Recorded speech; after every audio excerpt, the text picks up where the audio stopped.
Everyone, thanks for stopping by the Standards Weekly Check-In. I'm Colin. Behind the camera, we got Dylan. What's up? Today we're going to be going over some staff picks, flipping through some new arrivals and recently priced records. As always, if you see anything you like, you can hit the DMs on Instagram. Give the shop a ring or just cruise in. We're open 11 to 8, 7 days a week. Missed you guys last week. Yeah. Yeah, it is awkward being back a little bit. Took a week off. First week off, like, ever? Basically. Yeah. I mean, yeah. After consistently uploading, took a little break, but it feels right, slowly but surely. Some staff picks here. Got this Rubber City Rebels in. This is sort of like a little bit poo-pooed of a record. I feel like it doesn't quite get its due because their earlier stuff was a little bit more raw. But this is still a great record filled with a lot of good songs. I have always enjoyed that band a lot from old Akron, Ohio. Really funny lyrics. Child Eaters, incredible. And there's some lyrics on the song Rubber City Rebels. Also some funny lyrics, but also kind of like from the Dictators school of punk, I guess, which is like, not a very big school. You listen to the Dictators and then it's just like, well, nothing else as good as that. But Rubber City Rebels, very good record. And also been getting down with this. This is one, it's kind of a crazy price, and after listening to it, it's worth every penny. Really good record, very diverse, like some disco tracks, some, I don't know, I think there's like a reggae song or like kind of a calypso islandy song, some ballads, some soul stuff, a lot of jazz, and this sax man right here just blowing horn all over the place. Really nice. Good record. I enjoyed it. Played it a lot. The end. And not on Spotify or anything either, so, kind of a deep cut right there, but recommended. What you got for the people? I got this live Coltrane from 63 in Germany. Was not expecting what I got. It was great.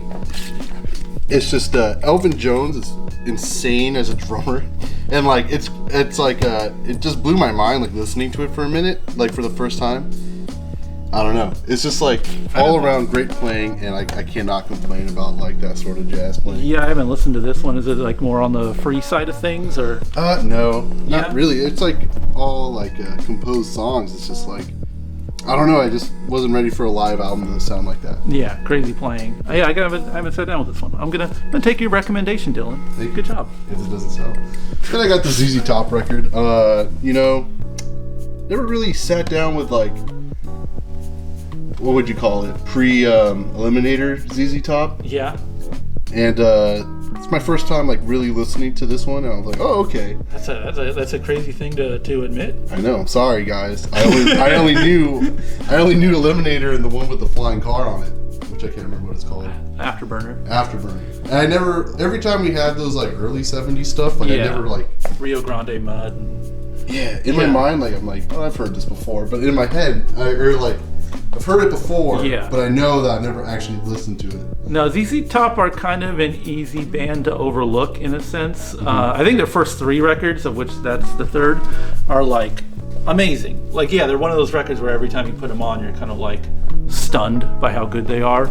And then I kind of like lose track of them, like in that, like after this and before Eliminator, and then Eliminator is just like a masterpiece. So to have like 2 very incredible, like both iconic records with like hit songs and just amazingly recorded, amazing musicianship, incredible top ranking records that are like very different in like a small span of time is like really impressive, because Eliminator sounds nothing like this. Yeah. But Eliminator is, I mean, that, and full disclosure, if I'm listening to ZZ Top, it's just this or Eliminator.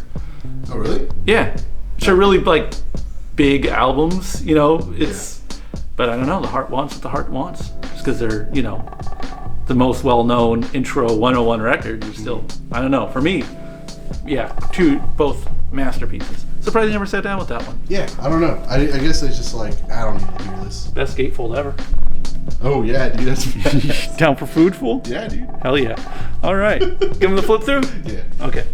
You hear about they're putting Dead Again on vinyl, typo? Oh, that's their last record, right? Yeah. That's good. Yeah. Slept on an album. It's the one with the guy on it, right? What guy is it? Let's hear. I want to hear It's your like a theories. farmer or like an Amish man. Yeah. Yeah. They were big into the Amish culture. Yeah, they're like into Typo like negative. farmers. Yeah, Pete Steele was a big like. That's why he got his name, because steel, Yeah, like steel hose, rakes, Yeah. things of that nature. It's Rasputin. Oh, Rasputin record fame. Because he died a lot. Oh, It's your history lesson. thank you. Yeah. So you can listen to Iron Maiden. You'll learn about Icarus and other historical. I listened to Fiction. Judas Priest. I learned about Notre Dame. Yeah. There you go. It took him a while to address the issue of Nostradamus, like 40 years into their career. Yeah. Finally broke silence on Nostradamus. You guys ever heard of this guy? You heard about this?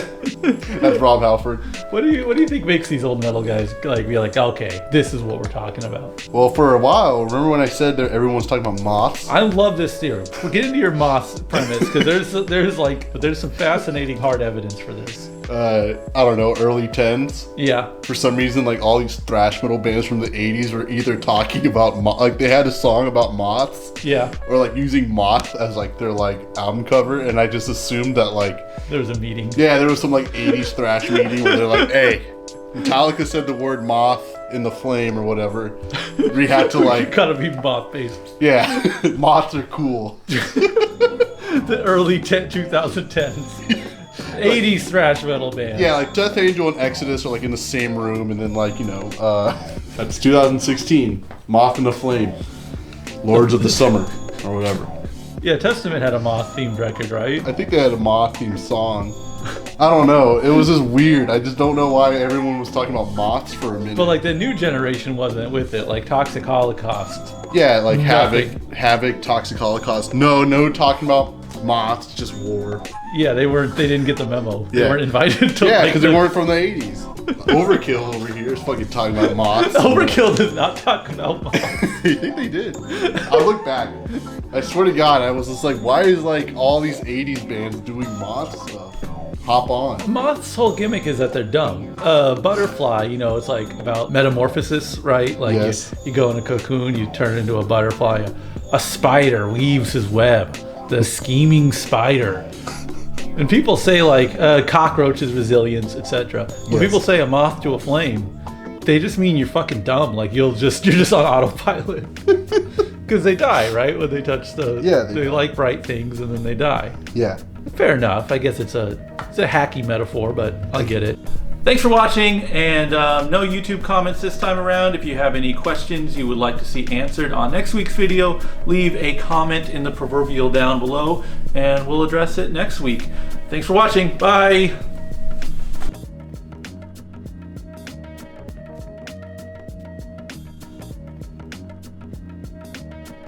Down for food, fool? Yeah, dude. Hell yeah.